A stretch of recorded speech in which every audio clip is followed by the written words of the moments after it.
que hablara antes de estas elecciones de medio término, porque justamente quieren ganar el Congreso y es muy probable que pase. Pero mira este disparador. A ver.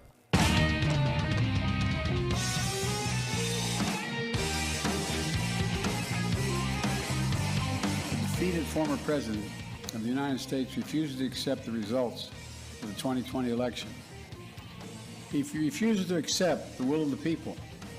He refuses to accept the fact that he lost. And in 2024, most importantly, we are going to take back our magnificent White House.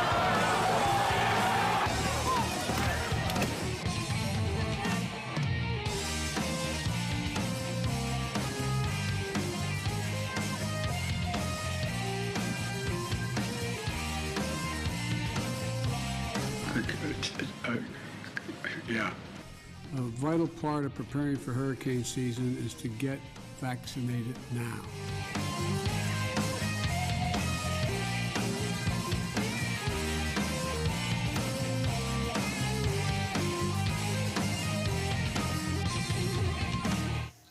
Elecciones de medio tiempo en Estados Unidos, elecciones que generalmente pierden los oficialismos. Este es el oficialismo, los demócratas están en el poder, probablemente baje del lado de los republicanos y ganen el Congreso. Y ese es el problema, es el dilema que va a pasar de acá a 2024 cuando arrancan las elecciones a presidenciales, ¿no? Y con toda la información, Diego Laje, que está en Washington, tiene muchos datos. Es muy importante esta elección para confirmar o no qué es lo que va a pasar en esta alternancia, aparentemente que probablemente se dé con un Biden disminuido, con los errores que se los vio en los últimos días. Diego, gracias por el contacto. ¿Cómo va?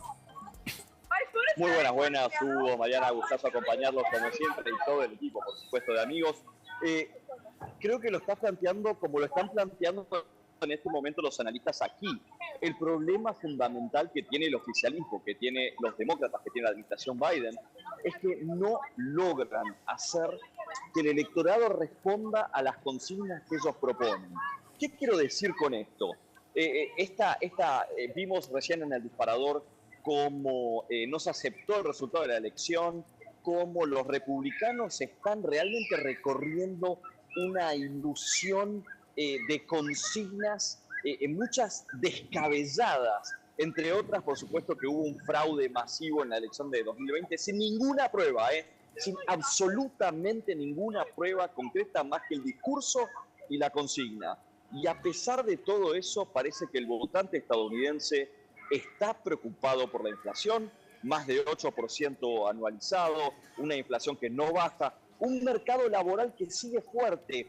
Es difícil encontrar, en donde estoy ahora, una zona de restaurantes, es imposible encontrar gente que atienda las mesas. Al lado mío hay un restaurante vacío, cerrado, porque no encontró empleados.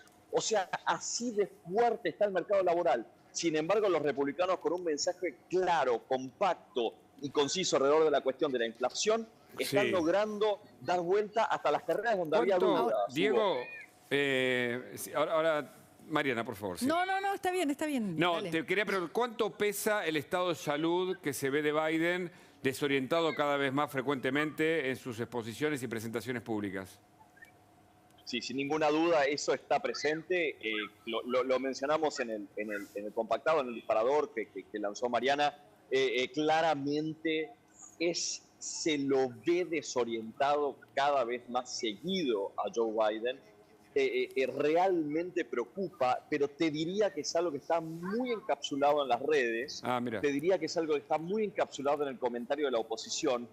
No es algo que en este momento ocupe las primeras planas de la prensa. No es entre los temas que los encuestadores describen como los movilizadores, disparadores, los impulsores del voto, no lo colocan como algo prioritario dentro del electorado. Ahora, sí, Diego, se observa claramente, y vimos cómo le daba la mano al aire. Perdóname, Mariana. No, está bien. No, quería preguntarte, justamente con el antecedente del Capitolio, Biden también dio un discurso esta semana en el que dijo que había riesgos con la democracia, ¿no? Que lo que estaba pasando, que salieran a manifestarse incluso, ¿no? Un mensaje bastante contundente y extraño para los Estados Unidos. ¿Qué decís vos? ¿Cómo lo ves? varios elementos, dos elementos fundamentales para trabajar acá. Primero, en muchas carreras estaduales, ahora que ven las legislativas este martes, los demócratas apoyaron a los candidatos que eran negacionistas del resultado electoral, además de conspiracionistas, conspiranoicos, metidos en toda esa salsa de conspiraciones y hechos increíbles que en este momento una parte del Partido Republicano está arrastrando. Y pensando los demócratas que presentando lo peor de los republicanos iban a lograr ganar esos estados, lo que está pasando es lo contrario. Claro. Los republicanos han logrado vender el mensaje que la inflación es un problema, que la inflación la causó Biden. Recordemos que el grueso del estímulo económico y de la repartija de dinero, digamos, del plan platita estadounidense, para ponerlo en código argentino, lo hizo la presidencia Trump. Pero de todas maneras ese mensaje queda mucho más claro. Es mucho más concreto ver la góndola, ver el precio de la lata de tomate que la idea de una revolución por parte de personas que ensueñan cuestiones políticas y que atentan contra la democracia. Es la economía, ¿no? Sin ninguna duda cuál es más peligroso. Es la economía, Daniel. Diego, ¿qué haces? Daniel Santa Cruz te saluda. Diego, vos sabés que el 20 de noviembre, ahora, cumple 80 años Joe Biden, presidente de los Estados Unidos. Y hay imágenes que circulan en la prensa mundial, no sé si un poco sesgadas, un poco acentuadas, donde se lo ve a veces perdido, con algún olvido, con algún yerro. ¿Forma parte del debate público que pongan en duda la capacidad de liderazgo por la edad de Joe Biden, por su estado anímico, no sé cómo se lo ve en público? Daniel, te voy a llevar un paso más allá. Sí. La campaña republicana usa ciertos renuncios, equivocaciones o cuestiones poco claras de Biden, dándole la mano al aire. Son esas cuestiones cuando llama a una legisladora que estaba muerta hace un año en un acto político. Estás mencionando esas cosas y muchas más, se acumulan cada vez más. Te voy a dar un paso más. Los republicanos lo usan para decir lo siguiente. Si Biden no está en capacidad de gobernar y si invocamos alguna de las reformas, de los amendments, de las reformas constitucionales que permiten destituir a un presidente por un problema cognitivo, digamos así, quien queda a cargo es Kamala Harris. Y Kamala Harris es la extrema izquierda, todas esas consignas que los republicanos repiten a menudo, extrema izquierda, comunismo, que por supuesto es falso. Kamala Harris es una persona que viene de California, que viene de, te diría, una no centro izquierda, más centro derecha que centro izquierda, es ex fiscal de distrito, una persona que se peleó cara a cara con delincuentes, pero sin embargo dicen viene la mano blanda demócrata, viene el crimen, viene un montón de consignas y así lo están usando. Diego, hablando de lo que se viene, Paula Rossi te saluda, hablando de lo que se viene, ¿qué podría darse? ¿Qué cambios legislativos importantes? ¿Qué temas están en agenda que podrían verse afectados por estas modificaciones que se pueden dar después de las elecciones con el resultado electoral? Bueno, varios matices. El primer clivaje que trató de vender el Partido Demócrata hace algunos meses fue: si ustedes nos dan la mayoría en ambas cámaras, que se están jugando la mayoría en ambas cámaras, ahora la tienen, pero la pierden aparentemente según estiman las encuestas. Si ustedes nos dan la mayoría, vamos a codificar el aborto. Recordemos que un fallo de la Corte Suprema de Justicia Local lo revocó y estaba el aborto permitido justamente por un fallo, pero no por una ley federal. Y después los estados, cada uno tiene su propia política, de 50 estados hay 50 políticas. Habiendo dicho esto, esta consigna no funcionó. Luego lo que queda es la consigna prodemocrática del Partido Demócrata. Tampoco es una consigna que logre arrastrar. Lo que los republicanos están proponiendo en este momento es una batería de críticas y una batería de proyectos que no parecen tener mucho asidero. Pero claro, la gente está enojada, Diego, y están capitalizando el enojo con la inflación.